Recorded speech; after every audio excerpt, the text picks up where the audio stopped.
All right, we're back here with this very sad story. Mark Chilry joins us. Folks that are just joining us, we've got the death of a pretty big doctor in Eden. Mark, tell me what I've left out here.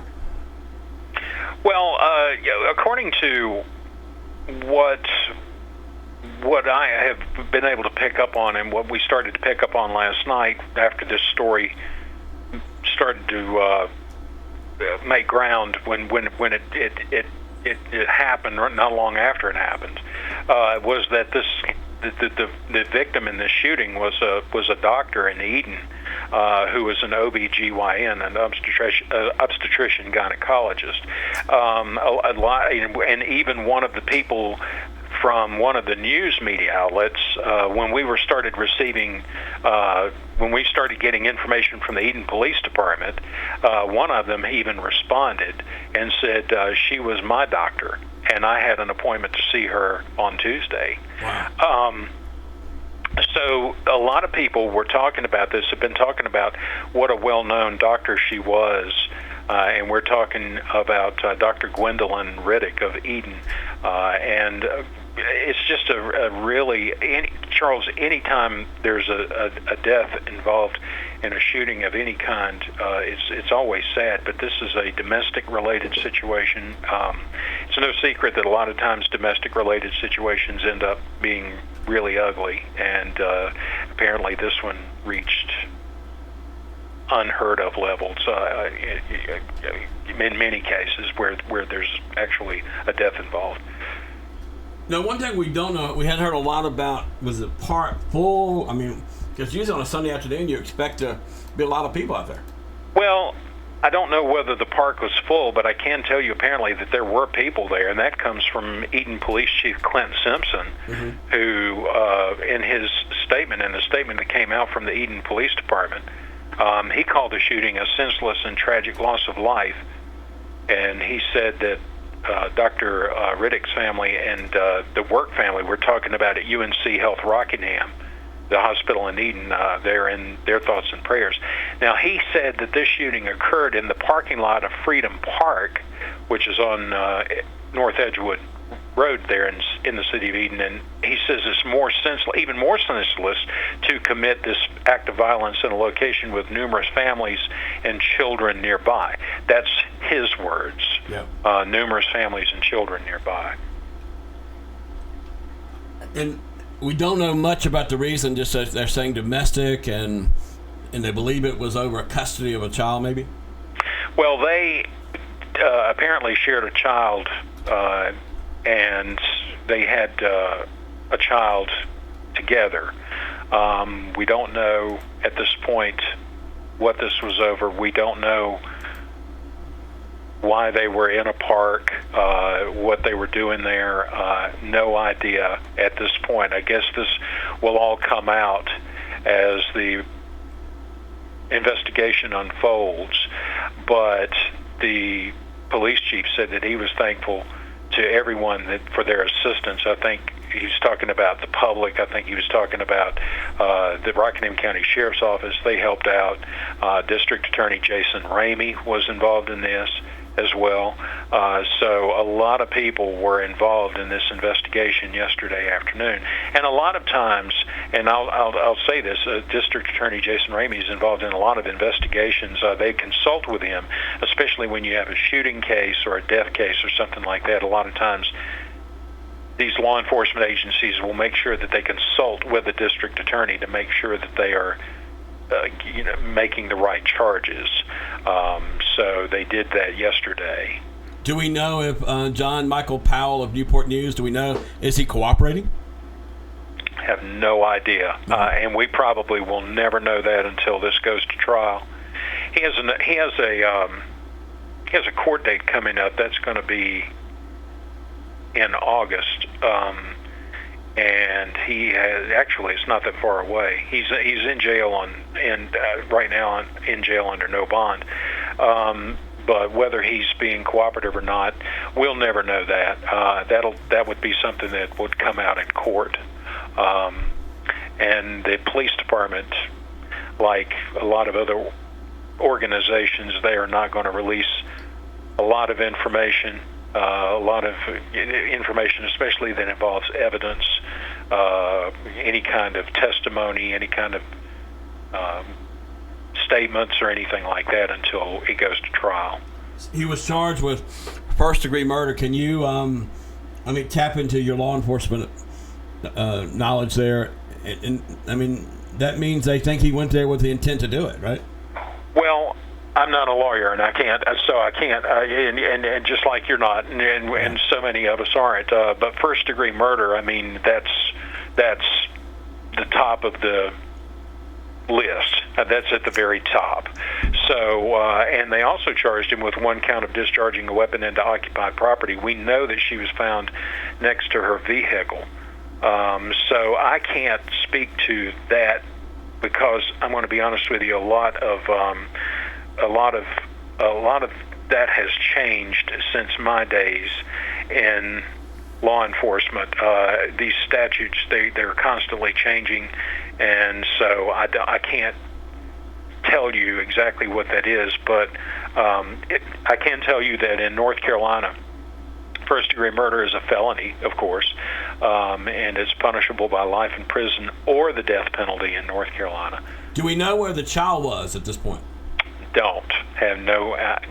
We do not have any idea where the child was. I don't even know if the child was there at the time. And the police department, they have not said that. They have not said anything about where the child was. Okay. Now, whether that comes out, he will. He had a first appearance. Normally, the way it works in North Carolina, even though they set a court date a week or 2 weeks out or a month out, if a person is jailed, they will make a first appearance the next opportunity that the sitting judge is on the bench, and so they will. So, in this particular case, he probably went for a first appearance today. Normally, that's to assign counsel, and they'll hear bond. The judge will hear bond information. But in a case like that, a district court judge only has so much that they can do in a case where a felony such as this. There's only so much that they do other than just the legalities of getting these kinds of cases moved over to superior court, as it's called in North Carolina. The one thing I do know is this is the talk of Rockingham County today, isn't it? Oh, it's not only the talk of Rockingham County, it was the talk of the Piedmont Triad, Southside Virginia, and apparently this Dr. Riddick was really well known to a lot of people. If you read what a lot of people have been saying on social media about her, they talked about what a wonderful person she was, what a gifted doctor she was. She graduated with a bachelor's degree in North Carolina, and she received her doctorate degree. She received she was a doctor of osteopathic medicine. So she graduated from a school in Virginia. I'm sorry, I can't remember exactly which medical school she graduated from, but she graduated from medical school in Virginia. And she's been practicing in Eden since about 2018, I think is right. So she's been here a while. Mm-hmm. And she had been featured actually in the newspaper. Actually, hang on just a moment. Okay. If you'll give me just a minute, I'm pulling this up. She was with UNC Health Rockingham, obstetrics and gynecology at UNC Women's Health on Van Buren Road in Eden. She received her Bachelor of Science degree from East Carolina University, which is in Greenville, North Carolina, and then she received her medical degree from the Edward Vi College of Osteopathic Medicine in Virginia in 2010. On the UNC Health Rockingham website, they have a lot of quotes there from people or these doctors as to why they wanted to become a doctor or whatever. And she said, my decision to become a doctor was driven largely by values instilled in me by my faith and my family. the idea of being a part of a profession focused on helping others, regardless of circumstances, focused on facilitating people leading healthier and therefore happier lives. I can't imagine a more fulfilling job. And so that was on the UNC Rockingham website. I'm not sure if it's still there or not, but it was there. Well, Mark, these are people, this job today was difficult for me because I didn't know how to go start the show, because it's a tragedy of epic proportions, and I'm kind of without words today. Well, I'm going to tell you, domestic situations are a tragedy in itself, because if you think about it, if you really go back and you think about it, here you have two people that were in love at one point, at some point in their lives, and then, as we know, a lot of times these situations spiral out of control, and then the next thing you know, you have two people that are angry with each other. They've decided to split up for whatever reason. If children are involved, it's even worse, because now you've got another situation there that you've got to try to settle on. You know what I'm saying here, mm-hmm. is that there's a situation where you've got, if it goes to divorce, you've got a situation where there's custody, child support, and that kind of thing. And that's the reason why that so many organizations, I know Rockingham County has Help Incorporated, there are others that help people deal with domestic violence when a domestic situation turns really ugly, and how they can help out. And I know that there are so many other places that do that as well. Unfortunately, this is a situation that has ended in the death of a person. Any time there's the death of a person involved, it's always extremely sad. But in this situation, you've got someone who is well known to people in the community, and that makes things even tougher a lot of times. And this is going to be a situation. This is a situation that's going to be tough to navigate for a lot of people for a while, especially the people that she worked with at the hospital, mm-hmm. And her patients as well. I noticed on the press release from UNC, they said they're bringing in some extra staff where the staff itself can deal with it. Yes, I think they were bringing in, I have it right here. They said that they were actually going to bring in. Well, yes, they did say that they were going to continue to provide support. It says our thoughts are with our family and loved ones. We will continue to provide support for our teammates and patients in the days to come. So this is going to be a situation where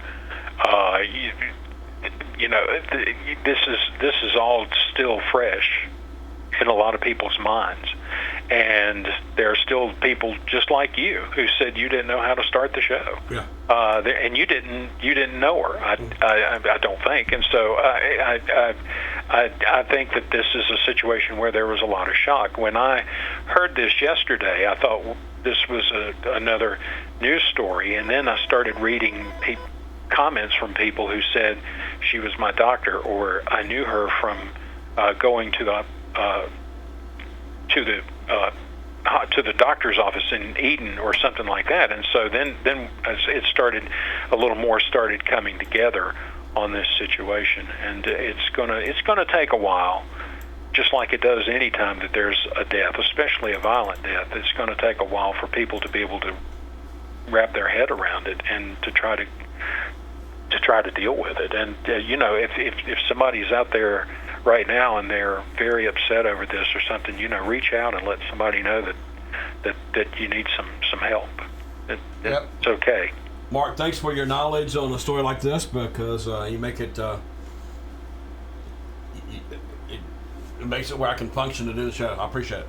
Well, it's a situation where I think it's tough on all of us. You and I have reported on a lot of things that's happened over the years.